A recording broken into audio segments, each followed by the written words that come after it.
काल उमेदवार जाहीर झालेला नसताना सुद्धा महायुतीच्या वतीने प्रचार कार्यालयाचे उद्घाटन करण्यात आलेलं आहे, काय सांगा? महायुतीला उमेदवार सुद्धा सापडेना।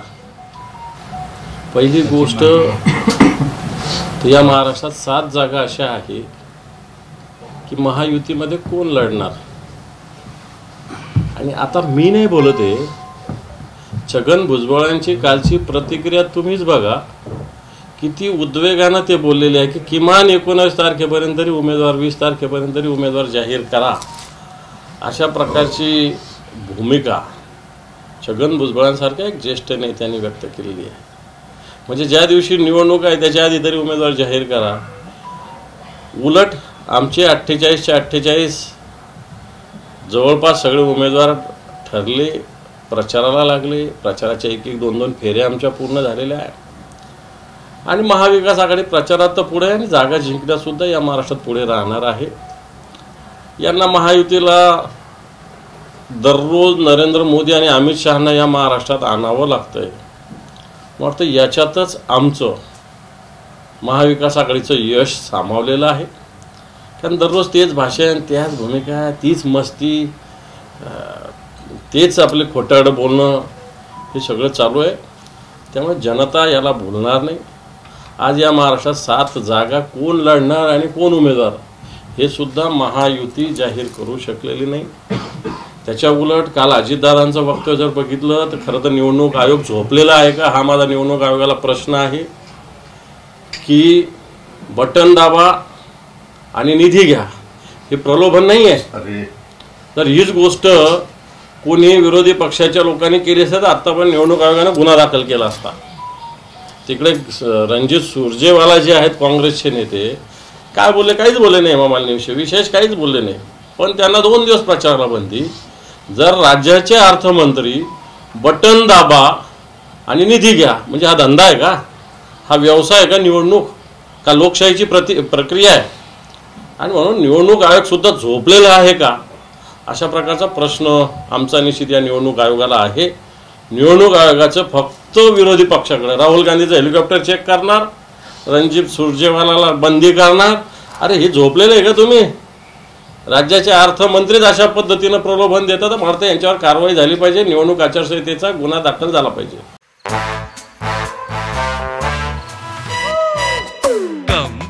Come, my love, please don't say no, baby. Come, my love. V-Guard के air coolers extra large cooling pads के साथ जो अच्छों को ठंडा करे। V-Guard air coolers, long lasting cooling.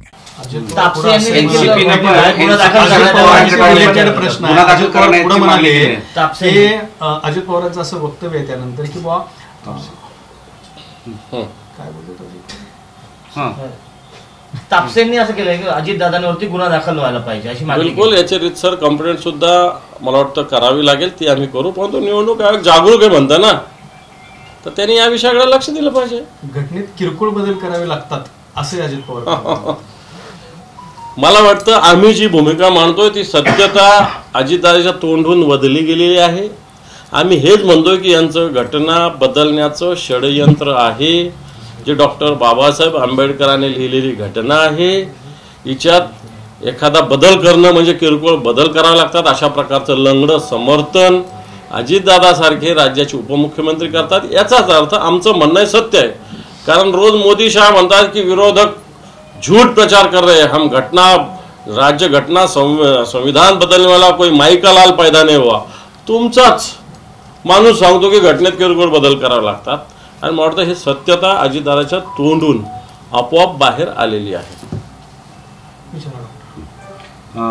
काल इथं ओवेसी आली होती परवा, त्यांनी वंचितला पाठिंबा दिलेला अकोल्यामध्ये, आणि आता चर्चा आहे की प्रकाश आंबेडकर MIMला सगळीकडे पाठिंबा देतील।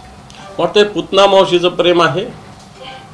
मागच्या सुद्धा त्यांनी असाच एकमेकांना पाठिंबा दिला होता, परंतु इथं पाठिंबा ओवेसीनं उचलला, परंतु सोलापूरमध्ये आंबेडकरांना प्रचंड मतांनी ओवेसीच्या पक्षांनी पाडलेलं आहे। हे उदाहरण ताजं आहे। त्यामुळं मला वाटत नाही की प्रकाश आंबेडकर, माननीय बाळासाहेब आंबेडकर या सगळ्या प्रलोभनाला झुकणार नाही।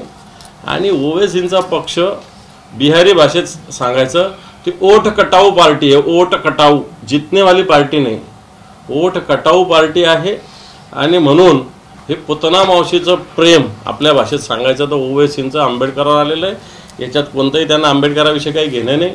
परंतु मागच्या वेळेस ओवेसीच्या पक्षाने सोलापूरमध्ये दणकावून बाळासाहेब आंबेडकरांना पाडलेला इतिहास ताजा आहे. तुम्ही युतीच्या जागाबद्दल बोलताय, पण सांगलीचा अजून काही शेवट होत नाही. काय नेमकं फायनल दररोज काहीही सांगलीचा विषय नाही. शिवसेनेनं उमेदवारी जाहीर झालेली आहे. चंद्रहार पाटील शिवसेनेचे उमेदवार आहे.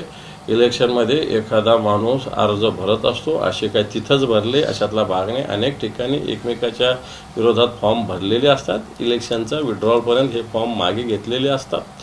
त्याच्यामुळं मला असं वाटतं सांगलीचा कोणताही इश्यू आहेच नाही.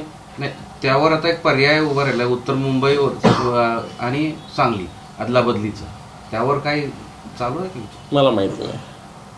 मला याच्यातली माहिती नाही. अशी कोणतीही चर्चा शिवसेनेमध्ये किंवा काँग्रेसमध्ये चालू नाही. अजित पवारांनी त्यांनी काल केलेल्या वक्तव्याचं समर्थन केलं की राहुल गांधी बोलले होते अकाउंटला लाखो रुपये टाकणार, खटाखट गरिबी हटवणार. मी म्हणालो कचाकच आमच्या ग्रामीण भागातला शब्द आहे. काही पक्ष जाहीरनाम्यात सांगतात काय काय काम करणार, ते त्याला प्रलोभन म्हणतात का? निधी विकास कामाबद्दल बोललो आहे. हे पहा, राहुल गांधी काही देशाचे अर्थमंत्री नाही आहे किंवा देशाचे पंतप्रधान नाही. अजितदादा हे राज्याचे अर्थमंत्री, म्हणून त्यांच्या बोलण्यात तो अर्थ 100% आहे. त्यामुळे राहुल गांधी बोलले असतील, परंतु अजितदादा या राज्याचे अर्थमंत्री.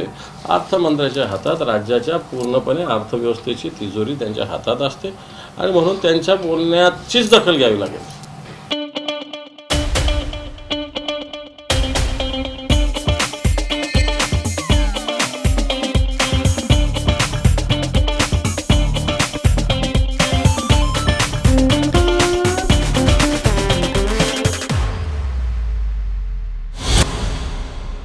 फडणवीस म्हणले की अजित पवार किंवा सुनेत्रा पवार निवडणूक लढणार नाहीत तोपर्यंत खरी लढाई असल्याचं वाटणार नाही, असं भाजपचे वरिष्ठ नेते म्हणाले. त्यामुळे सुनेत्रा पवारांना बारामतीमधून उमेदवारी देण्यात आली. मोदींना पंतप्रधान करण्यासाठी आपण एकत्र आलो आहोत. मोदींना पंतप्रधान करण्यासाठी तुम्ही एकत्र आलेले असाल, परंतु फडणवीसांनी शिवसेना जी फुटलेली आमच्यातून गद्दार लोकांची आणि अजितदादाची गद्दारांची राष्ट्रवादी ही सुद्धा संपवण्याचं पाप ते करतायत. ही संपवून भारतीय जनता पार्टी सगळीकडे आणि मोदी हिंदुस्थानात आणण्याचा त्यांचा प्रयत्न आहे. आज जे आमच्यातून गेलेली गद्दार लोक जे स्वतःला शिवसेना म्हणतात आणि शरद पवार साहेबांना फुटलेले जे राष्ट्रवादी आहेत हेही गद्दारच आहे. यांच्या पक्षाची आज स्थिती काय? यांचे उमेदवार जसं उमेदवार अजितदादाचा सुनेत्रा वहिनी काही अजितदादांनी ठरवलं.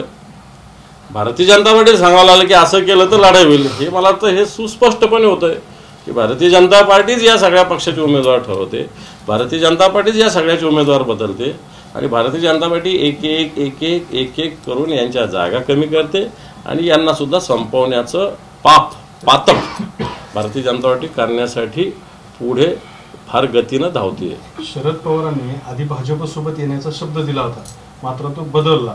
मग अजित पवारांनी ठरवलं आणि ते आपल्यासोबत आले, असं फडणवीस म्हणतात. आता फडणवीस रोज खोटं बोलतात, त्याला आपण काय करू शकतो? मग हेही बोलले होते ना, शिवसेना आणि भारतीय जनता पार्टीची अर्धी सत्ता, तुमच्याच पत्रकार परिषद आहे, अर्धी भागीदारी. तुम्ही कोणते शब्द पाळलेले, तुम्ही काय काय बोललेले सगळं माहिती आहे ना आम्हाला. त्यामुळे आता मग इतक्या दिवस त्याच वेळेस शरद पवार साहेब बोलले तेव्हाच का नाही बोलले तुम्ही? आता का बोलताय? तुम्ही? चंद्रकांत पाटील म्हणले फडणवीसांना कोणत्याही क्षणी अटक होऊ शकली असते. प्रदेशाध्यक्ष असताना 33 महिने काय सहन केलं आम्हाला माहिती आहे. फडणवीस म्हणतात की मौलिया काळात कट कारस्थान झालं होतं. कोणी आरोपी असेल तर त्याला अटक करणं मला असं वाटत नाही पाप असायचं कारण आहे. आणि फडणवीसांना अटकेचे कोणतेही कारण नव्हते. त्यामुळे अशी भीती त्यांना का वाटत होती? त्यांनी जर काही पाप केलं असेल, काही गुन्हा केला असेल तर भीती वाटायला पाहिजे. आपण काही गुन्हाच केला नाही, आपण काही पापच केलं नाही, तर मला वाटतं अटक होण्याची कोणते राज्य कोणाचं असो, सरकार कोणाचं असो, याला काही कारण नसतं. ते काही तुमचं राज्य नाही. काही नसताना खिचडी प्रकरणात सूरज चव्हाण अटक आणि त्याच प्रकारे आपल्या आमचा अमोल कीर्तीकरवर ईडी आणि यांच्याबरोबर सोबत असणारे पण ते यांच्यासोबत गेलेले लोक त्यांना फुकट त्यांच्यावर साधा गुन्हा सुद्धा दाखल नाही. वाटतं असा पक्षपातीपणा आमच्या काळात तरी झालेला नाही. शरद पवारांच्या वक्तव्यावर बोलताना अजित पवार म्हणाले की वडीलधाऱ्यांनी असं जर आतले बाहेरचे असं जर केलं तर तळपायाची आग मस्तकाला जाते. सून येऊन 40 वर्ष झाली तरी परक मानलं. मला वाटतं या वक्तव्याचा अपभ्रंश वेगळ्या पद्धतीनं अर्थ लावलेला दिसतोय की सून ही शेवटी तर आपल्या घरचीच होत असते ना, ती काही परकी थोडी असते. त्यामुळे या बाबतीत आत्ताच मी ऐकलं की याचा अर्थ वेगळ्या पद्धतीनं लावलेला दिसतोय. अरुण गवळीची मुलगी आहे, तिला महापौर पदासाठी पाठिंब्याचे आश्वासन दिले. राहुल नार्वेकर यांचं वक्तव्य त्याच्यामुळे वाद निर्माण झाला. तुम्हीच बघा आता कुठं राजकारण चाललं. स्वतःच्या पक्षाच्या जागा आणण्यासाठी अरुण गवळी जे गुन्हा सिद्ध झालेला आहे, जन्मठेपेची शिक्षा त्यांच्यावर आहे, तरी ते सुटले. आता त्यांच्यामुळं मतं मिळण्यासाठी त्यांची मुलगी महापौर करणार. आता अरुण गवळी कोण, काय, कसे हे मला वाटतं महाराष्ट्राला सांगण्याची आवश्यकता नाही, पण भारतीय जनता पार्टीचा स्तर कुठे गेला हे आपल्याला दिसतंय. पूर्व विदर्भामध्ये म्हणजे देशाच्या पहिल्या टप्प्यामध्ये उद्या मतदान होत आहे आणि तिथं भाजपनं मोठी कंबर कसलेली आहे आणि तो भाजपचा बालेकिल्ला ओबीसीचा गट मांडला. पूर्व विदर्भाचं जर बघितलं तर नितीन गडकरी सुद्धा त्रस्त आहे. त्यांनी सुद्धा उद्वेगानं अनेक प्रतिक्रिया व्यक्त केलेल्या आहेत की त्यांनी असं म्हटलं की मी ज्यांचे कामं केले ते लोक सुद्धा माझ्या विरोधात प्रचार करतात. मला असं वाटतं लोकप्रतिनिधी कोणत्याही पक्षाचा असो, जनता कोणी आपल्या दारात येऊ, त्याचं काम करणं आपलं कर्तव्य असतं. मी एखाद्याचं काम केलं म्हणून त्यांनी माझं काम करावं, पक्षाचं किंवा मतदान मलाच करावं असं कोणतंही कंपल्शन नसतं. लोकशाही आहे. परंतु या प्रतिक्रियेतून आताच्या घडीला कशा पद्धतीनं वातावरण आहे, नितीन गडकरी सारख्या मोठ्या नेत्याला सुद्धा याची दखल घ्यावी लागते. वाटतं बाकीचे तर मग लोक तुम्हाला माहिती आहे की त्यांच्याविरुद्ध एक मोठी अँटी इन्कम्बन्सी त्या भागामध्ये सगळीकडे आहे. निश्चित या सगळ्या ठिकाणी महाविकास आघाडीचा विजय जवळपास नक्की आहे.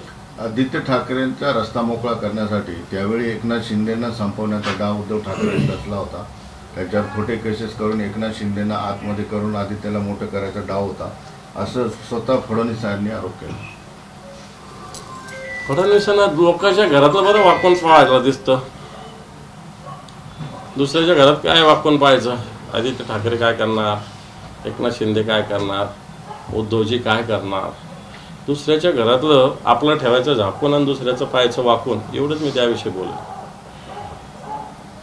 तुम्ही अर्ज कधी दाखल करणार आहे इथं? असं कळतंय की 20 तारखेला काहीतरी सभा पण आहे. 22 तारखेला संभाजीनगरचा अर्ज चंद्रकांतजी खैरे साहेब यांचा आदित्यजी ठाकरे साहेब यांच्या उपस्थितीत फॉर्म नामनिर्देशनपत्र भरलं जाणार आहे. 20 तारखेला खैरे साहेबांच्या प्रचारार्थ शरद पवारांची सभा संभाजीनगरात आहे. उद्धवजींची सभा 10 मे रोजी संभाजीनगरात खैरे साहेबांच्या प्रचारार्थ आहे.